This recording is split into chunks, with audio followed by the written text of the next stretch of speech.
Tá bom. Bom, nosso entrevistado, Pedro Abraão Vai, já foi secretário nacional de Justiça e participou com o Márcio Tomás Bastos da montagem da CISBIN, o Sistema Brasileiro de Inteligência, que foi um grande avanço na época. Pedro, eu queria que você contasse um pouquinho como que foi montada a CISBIN e como que isso, de um lado, gerou uma melhoria no combate à corrupção, mas de outro também gerou um poder político aí de apropriação da política pelos setores envolvidos aí, né? Claro. Acho assim, o tema de inteligência no Brasil é um tema ainda mal resolvido. Acho que foi feito muito para tentar lidar, mas ainda é mal resolvido.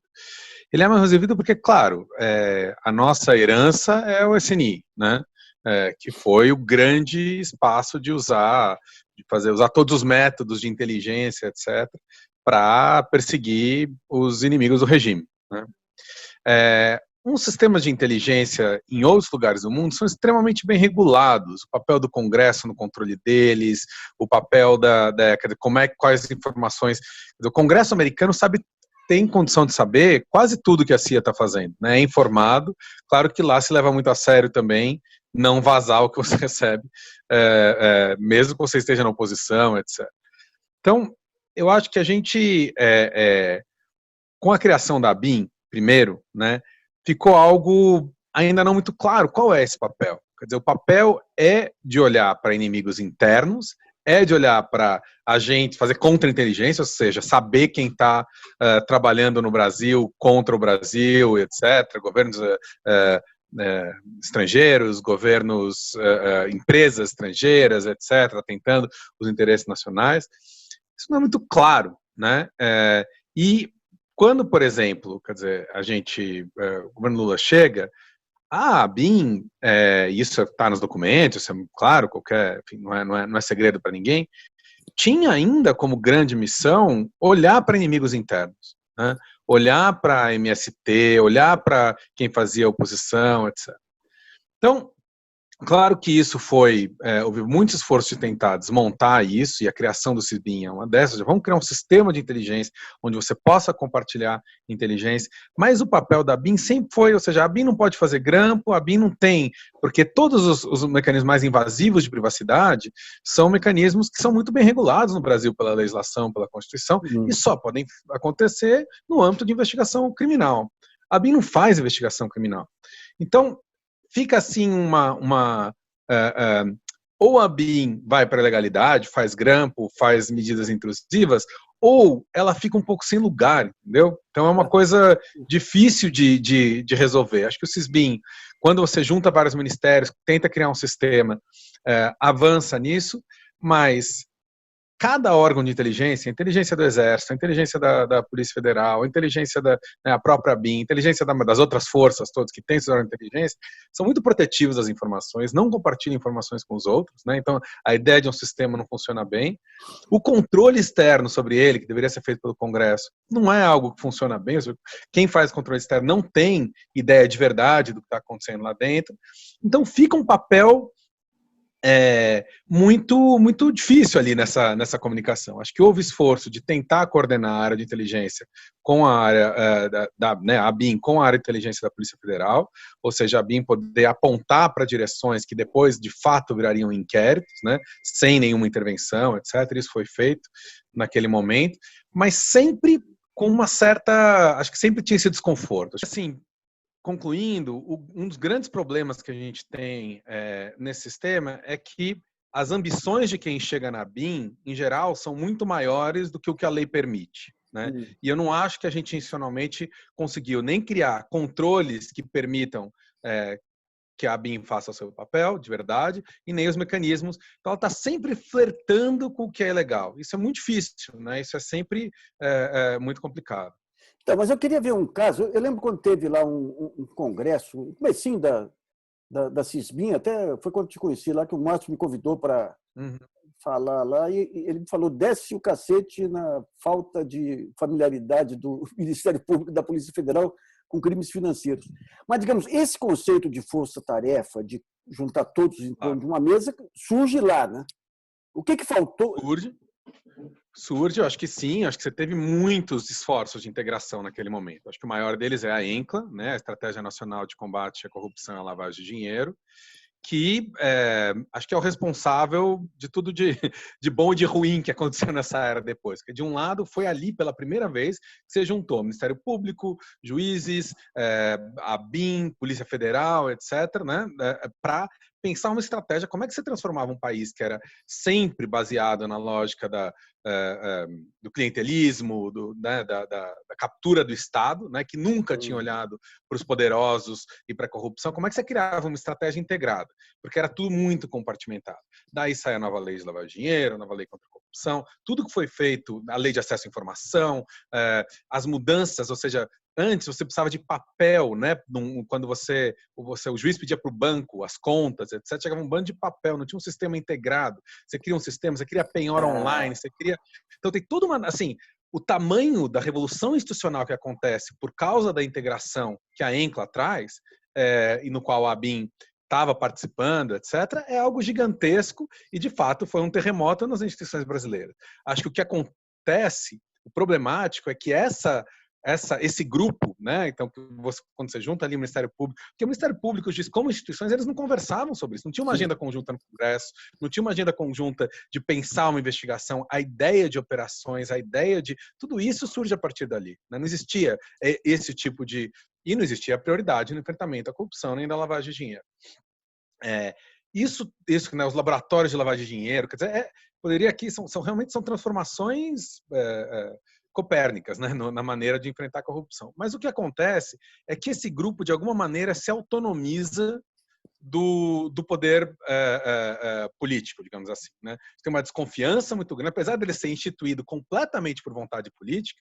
Não foi esse grupo que se reuniu, não foi a associação de juízes com a associação, foi decisão política do ministro Márcio Tomás Bastos, apoiado pelo presidente Lula, de criar essa coordenação, de trazer todo mundo para a mesa. A hora que cria, o grupo começa a se autonomizar e pensar que tudo que vem da política é problemático, né? E criar uma ideia de que eles têm uma missão, né? Deixa de olhar um olhar meramente republicano e passa a ser uma missão de, a qualquer custo, fazer valer aquilo contra qualquer visão que venha da democracia, né? Venha dos eleitos, E acho que o interessante no começo era essa oxigenação entre aquilo que era dar o apoio político vindo da democracia com, digamos assim, a reconstituição republicana dessa articulação entre os órgãos, né? E aí, quando você tem essa autonomia, quando você separa disso, é que eu acho que começam a aparecer os problemas de abuso de poder, etc., que a gente viu muitas vezes ali adiante. Quando os ministros do Supremo passam a dizer que tinham que ser mais sensíveis à voz das ruas e ver a Constituição como um documento em movimento definido por eles, o que isso ajudou a impactar esse golpismo? Eu acho que você tem o tempo inteiro, república e democracia, né, com as instituições saudáveis, elas estão em tensão, né? Essa é uma tensão saudável, né? Você tem aquilo que é zelar pelas instituições republicanas, combater a corrupção, controlar o poder estabelecido num país de pouca cultura de controle do poder, de um lado, e do outro lado você tem a vontade do povo, né? Você tem as maiorias, etc., que podem, às vezes, também gerar abusos. O canal pelo qual essas maiorias se manifestam é a política, né? Esse é o canal. Claro que gente nas ruas é importante, pesquisa de opinião é importante, imprensa é importante, mas é importante no sentido que isso fricciona e cria essa, né, a efervescência necessária para que a manifestação do voto seja um reflexo desse debate público, né? Mas ela nunca substitui a política, né? E eu acho que o que houve ali foi uma aliança de tentar substituir a política, por dizer que a política toda era corrupta, que o voto todo era corrompido, etc., por um fortalecimento demasiado, digamos assim, desse lado republicano, dizendo que você podia substituir a política pela opinião pública ou pela voz das ruas. Não pode, né? E aí essa balança entre democracia e república ficou completamente desequilibrada e você teve até chegar no momento onde, de fato, você tinha operadores que se envolveram na luta anticorrupção, etc., articulando muito mais contra partidos políticos, contra atores políticos específicos, do que para fazer valer, né, quer dizer, para combater a corrupção, para reforçar as instituições do país. Pedro, a gente vê agora, digamos, ministros questionando atos do presidente da República. A gente vê procuradores aí abrindo inquéritos contra instituições científicas por não concordar com as suas opiniões. Nós já tivemos já promotores aí que trouxeram para depor cientistas que discutiam as funções terapêuticas da maconha. O que você acha que vai acontecer? A democracia vai ter forças para enquadrar isso aí novamente dentro dos limites da lei? Vem uma autocracia? Quais os desdobramentos que você vê dessa falta de controle sobre as instituições e, ao mesmo tempo, a necessidade das instituições para evitar abusos do executivo? Claro. Essa acho que é o nosso grande dilema, quer dizer, a gente precisa reequilibrar essa balança sem jogar o bebê com a água fora, quer dizer, acho que a gente não pode nunca negar o tamanho dos desvios, assim, uma das maiores tristezas que esse processo traz é que o tema da corrupção, ele hoje no Brasil não é uma bandeira progressista. Isso é um absurdo, né? Quer dizer, a captura do Estado, a maneira como as empresas capturam o Estado, o fisiologismo, o clientelismo, etc. Essa é uma bandeira progressista histórica de todo o pensamento progressista brasileiro, né? E também no mundo inteiro, né? Se a gente pegar a campanha do Bernie Sanders, é uma campanha que coloca esse tema muito claramente.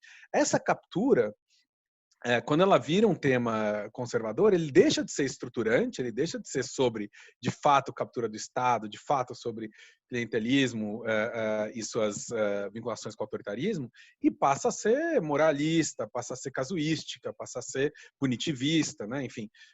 Então, acho que reconciliar isso é muito importante, acho que isso é importante dizer. Eu acho que quer dizer, o grande problema, quer dizer, se já foi problemático o que a gente viu até 2016, 2017, né, dos abusos, etc. Quando você tem uma aliança entre, digamos assim, esse ultra-republicanismo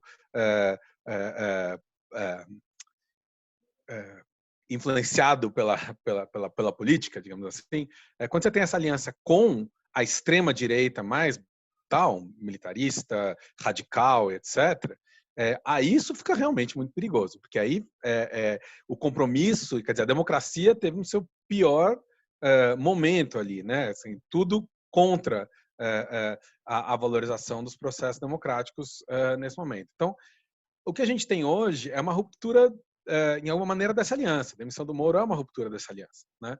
E aí a gente tem que ver quem vai fazer as opções daqui para frente. Acho que o tipo de abuso que a gente tem visto ultimamente por parte do presidente da República, ele ou será controlado, ou cada vez que ele não é controlado, ele é reforçado, né? E qual o custo para o Bolsonaro hoje de não radicalizar no seu autoritarismo, né?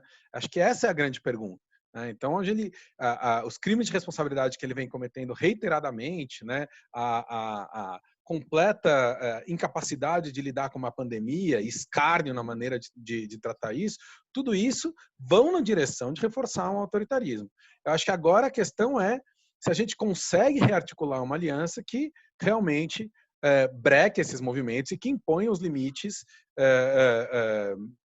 ao presidente nesses desmandos. Pedro, obrigado por sua entrevista. Eu que agradeço.